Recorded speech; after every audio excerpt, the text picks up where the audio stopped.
ہم گھر میں ہوں تو ستو کو خدا، راستے میں چلیں تو بھوک لگے تو خدا کو ہی کھا لیتے ہیں. ہمارا تو حال کچھ اس طرح کا ہے، کوئی سورج کو خدا، کوئی چاند کو خدا، کوئی ستاروں کو خدا. جو غریب ہے انہوں نے مٹی کے بنائے ہوئے ہیں، جو ان سے امیر ہے انہوں نے لکڑ کے، جو تھوڑے زیادہ بڑے قبائل کے انہوں نے چاندی اور سونے کے رکھے ہوئے ہیں. اس نے کہا اچھا تمہاری بات تو میں نے سن لی، اب مجھے ان کے پاس بھی لے چلو، میں ان کی بات بھی سن لوں.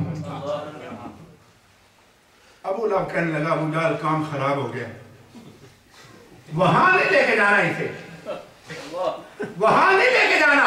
کیوں؟ ابو جہل کہنے لگا یہ تو پنچایت کے اصول کے خلاف ہے. بھائی یہ آیا اتنی دور سے کہ ان کی بات، اس نے کہا یہ میری بات یاد رکھنا. اس کے بعد ایک بار عمر بھی گیا تھا، پر گیا تھا واپس نہیں آیا. اس سے پہلے جس نے نگاہ اٹھا کے محمد کریم کے چہرہ انور کو دیکھ لیا، کبھی وہ واپس پلٹے؟ اس کو وہاں نہ لے کے جانا. حبیب یمنی نے کہا یہ کیا باتیں کر رہے ہو، مجھ سے بات کرو، مجھے وہاں لے چلو. تمہاری بات سنی، اب ان کی بات بھی سنو. انہوں نے کہا آپ کی مہربانی یہاں بیٹھ کے فیصلہ فرمائیں، ان کے پاس نہیں جانا. انہوں نے کہا یہ کیا بات ہوئی، تمہاری سنی ان کی بات نہ سنو؟ انہوں نے کہا ان کی بات نہیں سننی. انہوں نے کہا میں یمن سے آ گیا ہوں یہاں تک تمہاری دعوت پر، اگر تم لے چلو تو ٹھیک ہے، نہیں تو میں خود چلا جاتا ہوں. میں سنوں تو صحیح کہ جس کے خلاف اتنے ہو پھر بھی تبلیغ اس کی بڑھتی جائے، پھر بھی دعوت اس کی پھیلتی جائے، پھر بھی دین اس کا پھلتا پھولتا جائے. آخر وجہ کیا ہے کہ تمہارے بیٹے، تمہارے بھتیجے، تمہارے گھروں میں ان کا دین داخل ہو رہا ہے، تمہاری قوم سے. اس نے کہا کبھی اس نے جھوٹ بولا ہے؟ انہوں نے کہا ہم کافر ضرور ہیں لیکن سچی بات یہ ہے کہ اس سے بڑا صادق کوئی نہیں ہے. اس نے کہا کبھی امانت میں خیانت؟ انہوں نے کہا ہم مانتے نہیں ہیں اسے، نبی اور رسول نہیں مانتے، لیکن امانتی آج بھی ہماری اسی کے پاس پڑی ہوئی ہے. امانتی آج بھی امین، وہ صادق الوعد الامین ہے، اس سے سچا کوئی نہیں، اس سے کھرا کوئی نہیں، اس جیسا امین کوئی نہیں، اس جیسا وعدے کا پکا کوئی نہیں. اس نے کہا اچھا یہ بتاؤ کہ اسے ماننے والے عمراء ہیں کہ غرباء؟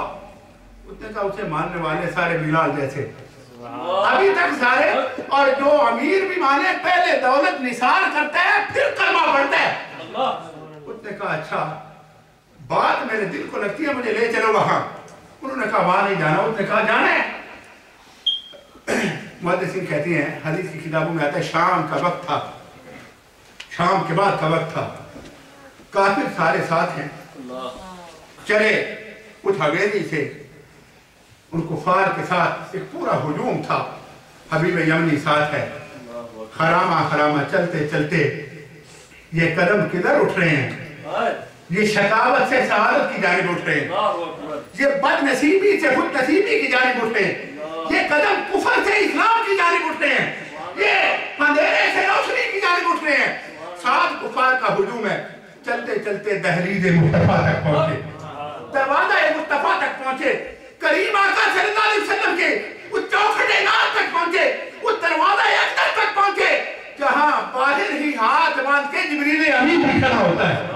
جس دروازے کے آداب خود رب العالمین سکھاتا ہے، جس کی عظمت کے ترانے رب کا قرآن سناتا ہے، جس کی رفت کے قصیدے رب کا کلام سناتا ہے، اس دروازہ اطہر پر پہنچے. اور صحابہ کہتے ہیں قسم اللہ کی اس دروازہ پاک کی شان تو یہ کہ جبریل امین بھی ہاتھ باندھ کے باہر کھڑا، لیکن ظاہری حال یہ کہ اس دہلیز مقدس پر دروازہ تو تھا ہی نہیں، ایک کپڑے کا پردہ سا لٹکا ہوا تھا. دروازہ تو تھا ہی نہیں، پردہ لٹکا ہوا تھا. وہاں پہنچے، آواز دی یا محمد صلی اللہ علیہ وسلم، اللہ کے حبیب کریم صلی اللہ علیہ وسلم تشریف لائے. اب پردہ کیا اٹھانا تھا میری سرکار کا، یوں لگا جیسے کائنات حسن سامنے آ گیا ہو. رسول اللہ صلی اللہ علیہ وسلم کی پیشانی پاک پر جب حبیب یمنی نے نگاہ اٹھائی، مختصری جب نگاہ اٹھائی، حضور کے چہرہ انور پر نگاہ ڈالی تو کافر گزر گزر کرنے لگے کہ نگاہ تو چہرہ محمد پر صلی اللہ علیہ وسلم اس نے ڈال دی، لیکن نہ آنکھ چپکتا ہے نہ نگاہ واپس لوٹاتا ہے. یہ تو دیکھتا کیا دیکھتا ہی جا رہا ہے. چند ساتھ کے چند گھڑیاں گزری، نبی کریم صلی اللہ علیہ وسلم نے اپنی وما ينطق عن الهوى کی زبان پاک کو حرکت دی۔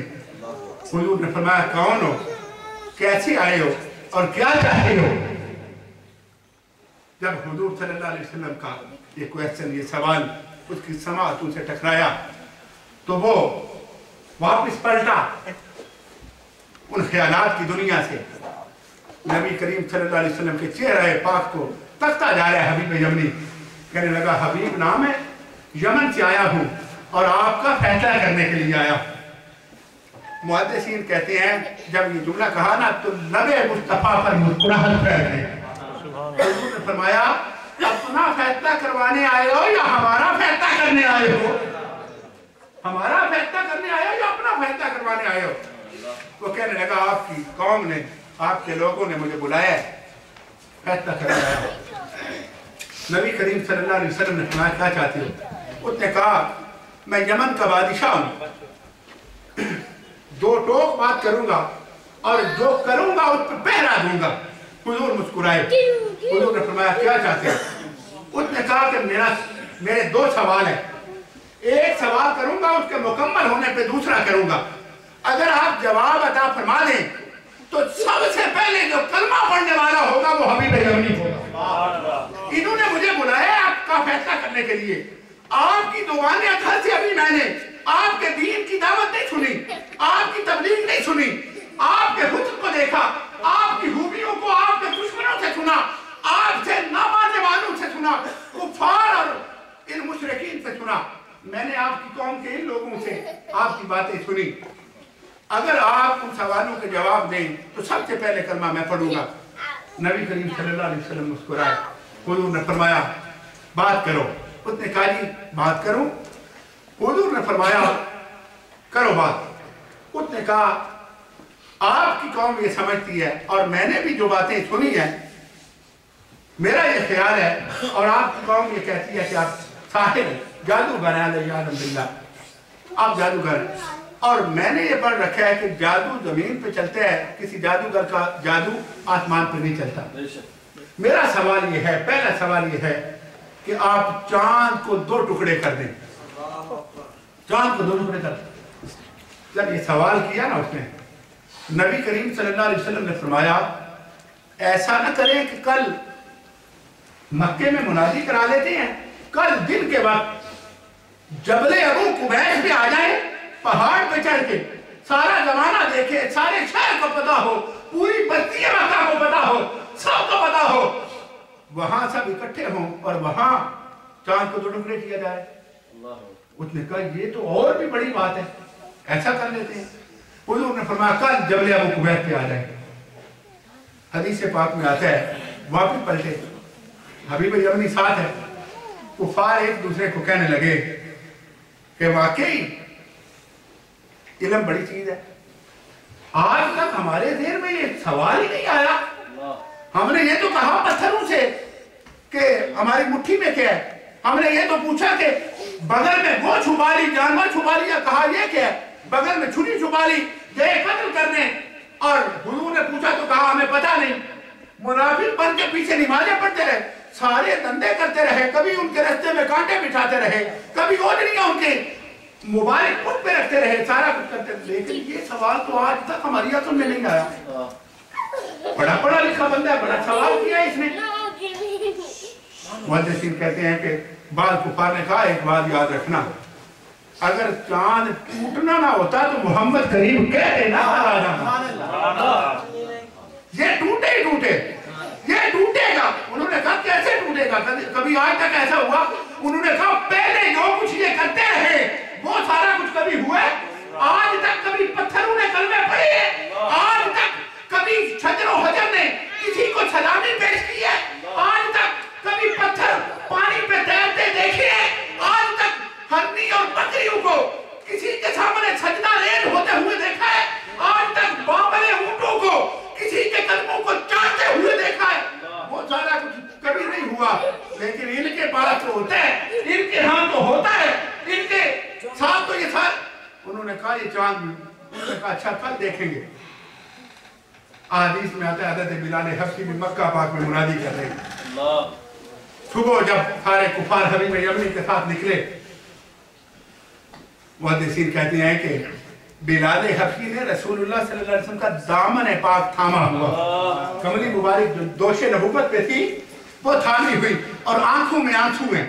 بلال حبشی بار بار آسمان کی جانب دیکھ کے، ایک بار ایسا بھی ہوا کہ یہ زبان سے دعا نکلی، اے اللہ حبیب یمنی نے بات بڑی کی ہے لیکن تیرے حبیب پاک صلی اللہ علیہ وسلم کے دین کی بات ہے، اے اللہ ہاتھی پہ غیبی سے آواز آئی، بلال تم کیوں گھبراتا ہے؟ میں نے اپنے حبیب کو اتنی شانیں عطا کی ہیں، اتنی شانیں عطا کی ہیں، سارے نبیوں کے اتنے معجزات نہیں عطا کیے، سارے رسولوں کے اتنی عظمتیں اور عفتیں نہیں عطا کی جو اپنے حبیب کے قدموں میں رکھی ہیں.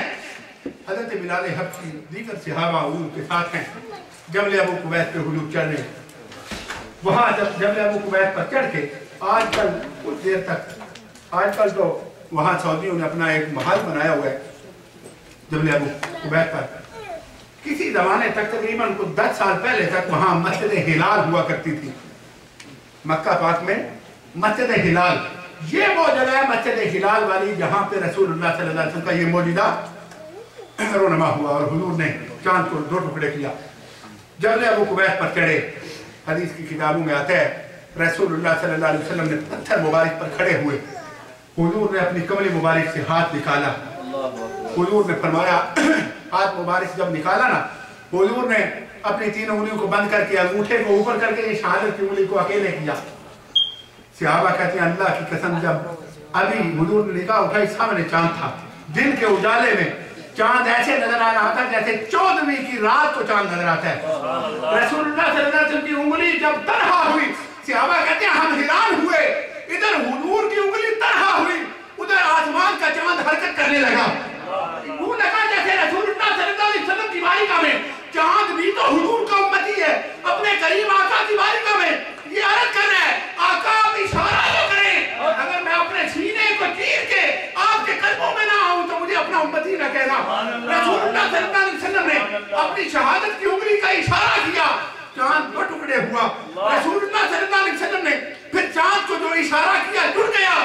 رسول اللہ صلی اللہ علیہ وسلم کے صحابہ کہتے ہیں حضور کے قدموں پر چیخنے کی آواز آئی، رونے اور بلکنے کی آواز آئی. جب ہم نے نگاہ اٹھا کے دیکھا تو قدم مصطفیٰ میں حبیب یمنی رو رہا تھا، سبحان اللہ، حضور کے قدموں میں رو رہا تھا. عرض کیا یا رسول اللہ میرا ایک دوسرا بھی سوال ہے. حضور نے فرمایا کیا سوال ہے؟ روتا ہے، بولتا نہیں روتا ہے. حضور نے فرمایا پہلا سوال تو یہ تھا، اب سن تیرا دوسرا سوال کیا اور اس کا جواب کیا ہے؟ یا رسول اللہ ارشاد فرمائے. حضور نے فرمایا تیرا سوال یہ کہ تیری ایک بچی ہے، وہ نہ سنتی ہے، نہ بولتی ہے، نہ چلتی ہے، گوشت کا ایک لوتھڑا ہے، تو یہ چاہتا ہے کہ اللہ اسے شفا عطا کرے. اے حبیب یمنی جا، ہم نے اسے شفا بھی عطا فرما دی. تیرا سوال یہ تھا، اس کا جواب یہ کہ ہم نے اسے شفا عطا کر دی. رسول اللہ صلی اللہ علیہ وسلم کا کلمہ پڑھا. کفار کہنے لگے، اور بھی کئی کفار کو اللہ نے یہ نور اسلام عطا کیا. حضور صلی اللہ علیہ وسلم کا کلمہ پڑھا. بلال حبشی کہتے ہیں چہرہ مصطفیٰ اس طرح کھلا ہوا تھا، رسول اللہ صلی اللہ علیہ وسلم کا چہرہ انور اس طرح خوشی سے دمک رہا تھا کہ حضور صلی اللہ علیہ وسلم کے چہرہ پاک سے نور چھن چھن کے باہر آ رہا تھا. آقا کریم صلی اللہ علیہ وسلم جبل ابو قبیس سے نیچے تشریف لائے. حضور نے جب حبیب یمنی کو اجازت دی، حبیب یمنی چلتا جاتا ہے پیچھے دیکھتا جاتا ہے، چلتا جاتا ہے پیچھے دیکھتا ہے. حضور نے فرمایا کیا دیکھتے ہو؟ آقا نبی صلی اللہ علیہ وسلم عرض کیا یا رسول اللہ اس چہرہ پاک سے نگاہ ہٹانے کو جی نہیں چاہتا، آپ کا چہرہ پاک، آپ کا در اقدس چھوڑنے کو جی نہیں چاہتا. حضور نے فرمایا جاؤ جا کے یمن میں میرے دین کا کام کرو، تبلیغ کا کام کرو. واپس آیا، دروازے پہ دستک دی، بیوی نے دروازہ کھولا، دیکھا تو ایک خوبصورت نوشیدہ ایک بچی، جوان بچی گھر کے آنگن میں سین میں ہے.